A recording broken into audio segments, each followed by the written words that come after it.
In this video, I'm going to explain how and why you're looking at social media in the wrong way, which is wasting your time and causing you unnecessary stress and anxiety. Most comic creators think that more followers equals more readers, which equals more potential ways to monetize and kickstart your career. But that's not true, and it's quite an outdated way of looking at how social media works.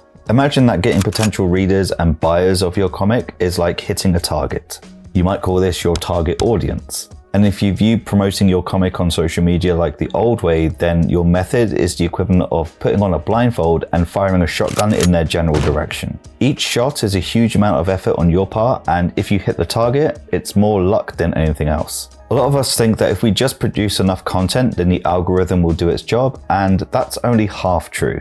Most algorithms, particularly on YouTube, are influenced by the users. The more of one particular type of video you watch, then the more likely those sorts of videos will be recommended for you. Because the social media's goal is to keep you on the app for as long as possible. So it tries to serve you what it thinks you will enjoy. And in order to take advantage of this, we need to put down the shotgun and pick up the sniper rifle. Snipers take their time and assess their environment before pulling the trigger, which is exactly what we need to do.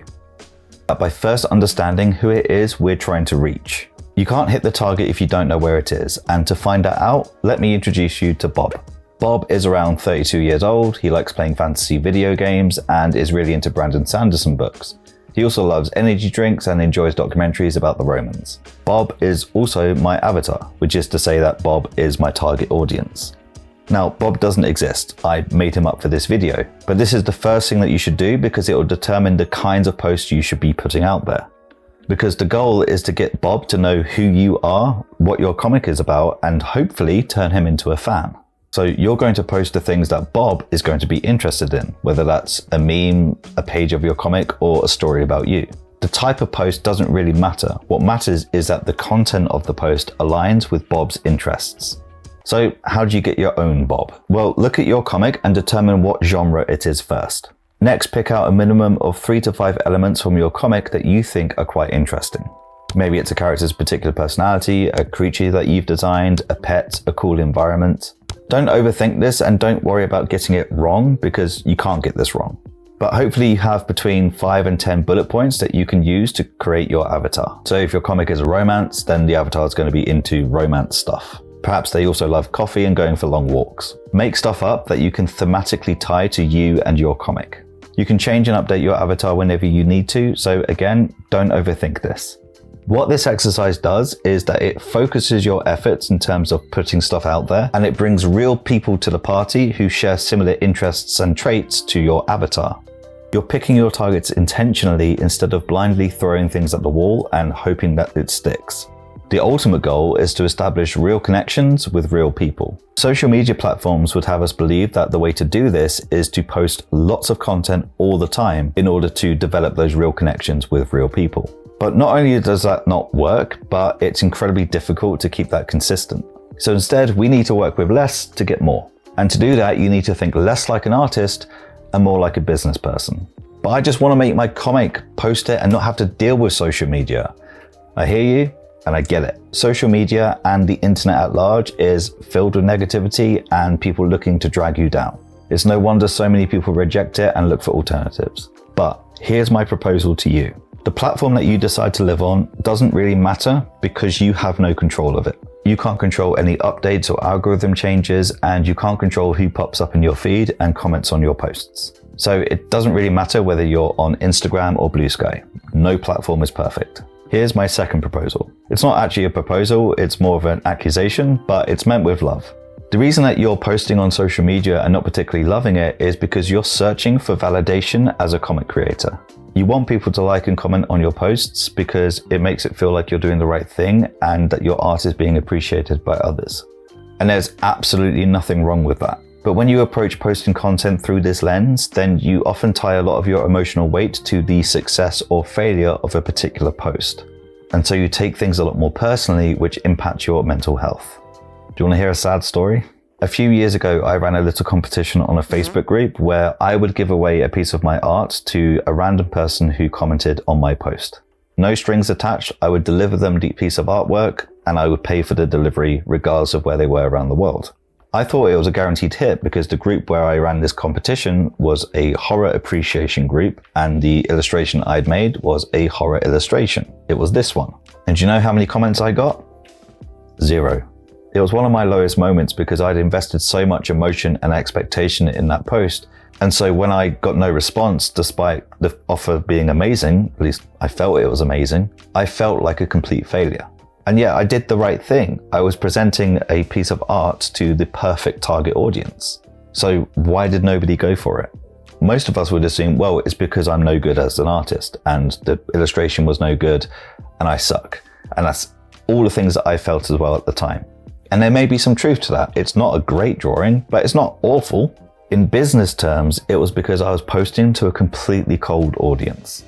They didn't know who the hell I was, so why would anyone want some random person's picture that they'd drawn, regardless of how appropriate it was for the group? And this is one of the biggest problems when it comes to your social media profile, which is that your following is mostly cold. A cold audience member is someone who comes across 1 or 2 of your posts and decides to hit follow or subscribe. And what you need to do is warm them up so that they keep coming back every time that you post. This is also true of when you're publishing your webcomics online. It's more important that people keep coming back for each new episode or each new post than new people coming in and expanding your overall audience. It's not the size of your audience that counts, it's what they do that counts. Because as you warm the audience up, you're turning them into fans. And it's at this point that you can start thinking about monetizing your comic. This is exactly what I've done with this channel. Although it wasn't necessarily the plan when I started out, it's something that I've learned along the way. My avatar is a comic creator who takes on too much, has a lot of self-doubt, and has experienced significant amounts of anxiety and stress due to burnout. So when I'm making videos, I'm talking to that person. And I've discovered over the last 3.5 years that a lot of us exist in the world who matches some, if not all, of that description. And I've warmed that audience up to the point where I'm able to monetize a comic that isn't even finished yet. The Patreon link is in the description if you want to read it so far. So, what's the game plan for you? You probably don't want to start a YouTube channel, so what can you do instead? The good news is that this applies regardless of where you decide to start posting. Step 1 is to build an avatar, which we've already covered, and step 2 is to find an audience and warm them up. In order to do this successfully, you have to practice a few mindset tricks, and you also have to understand that this is probably going to take you at least 5 years. Sit down and ask yourself if you're prepared to invest that amount of energy over a 5-year period. Now, hopefully it doesn't take 5 years, but realistically it probably will. Personally, I think it's worth it, and if you follow what I'm about to share, then you'll find the journey a lot easier to navigate. But it's important that you make the right decision for you.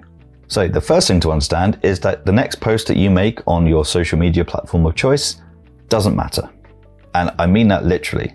It doesn't matter because an individual post doesn't really make much of a difference to your progress in terms of building an audience. If you're looking to go viral, then you're actively looking to be a flash in the pan. A viral post means nothing if there's no follow-up. So don't try and go viral because it's massively overrated. Also, if you live and die based on how each individual post performs, then you're going to be exhausted and burn out within just a couple of weeks. You won't make it 5 years. So instead of doing that, look at how your posts are performing over a 1 month, 2 month, even a 3 month period of time. Then look at 6 months and then look at a year. Not only will this help you recover from failures faster because you'll have a bit of perspective, but you'll also be able to see patterns and data that you can use to improve your posts in the future. Keep what's working, get rid of what isn't. The next thing to really understand is that the posts that you create are not for you. They're not there for you to express yourself as an artist. Now, stay with me, this will make sense. I can feel the pitchforks being sharpened already. The aim of your social media posts is to provide value to your audience. That could come in the form of education, entertainment, or a mixture of the two. And what your audience sees as good value is going to be determined by whatever your avatars are interested in. So use what you wrote for your avatar as a guide to the sorts of things that you should be posting. Remember, the function of the social media channel is to be the bat signal to get people to discover your comic. Social media is not the end game, it's the start. Your comic is the end game. And they are two separate things. So you're not selling out, you're not devaluing yourself as an artist, and you're not compromising your integrity by viewing social media as a business more so than an artistic expression, or as a representation of you as an artist. Now, as far as frequency of posting goes, there's a lot of advice out there and it all seems to kind of contradict each other. Now, depending on the video or article that you're looking at, some people say posting 3 times a day is good, other people say once a week, other people say 5 times a week. It's very confusing. So I say, forget all that. It's much more important to remain consistent than to try and hit an arbitrary number of posts per week or per month. And to get to that level of consistency, you need to understand what you're realistically able to produce on a weekly basis to remain consistent. And this is something that I struggle with a lot. Your instinct is to try and post more than you're capable of doing over a long period of time. So my advice would be that if you think that you can do 2 posts per week consistently, start with 1 post per week. Do that for a few months and see how you feel. If you feel that within that period of time, you're producing so much extra content that you've got a huge backlog of stuff, then increase that to 2 weeks. Regardless of what you end up with, start small and increase the frequency slowly over time. It takes a long time to find and warm up your audience, so you're not missing anything by taking it slow to begin with. And by rushing into it without understanding exactly what you're capable of doing on a consistent basis is going to do you more harm than good, and it will make this entire journey a lot longer than it needs to be. Now, as you're posting stuff out there and you're looking at patterns and you're looking at data, here are some really good signs to show that you're doing the right thing. Remember, it's not about the numbers, it's not about the size, it's about the behavior of your audience. If you get the same people coming back and liking and commenting on your posts and your comic pages, that's a good sign. If people are commenting on your social media posts asking where they can read the comic, that's a good sign. And if your audience are asking how they can support you with your comic, then that's a very good sign. Remember that you could be posting for a couple of years before you get that first comic.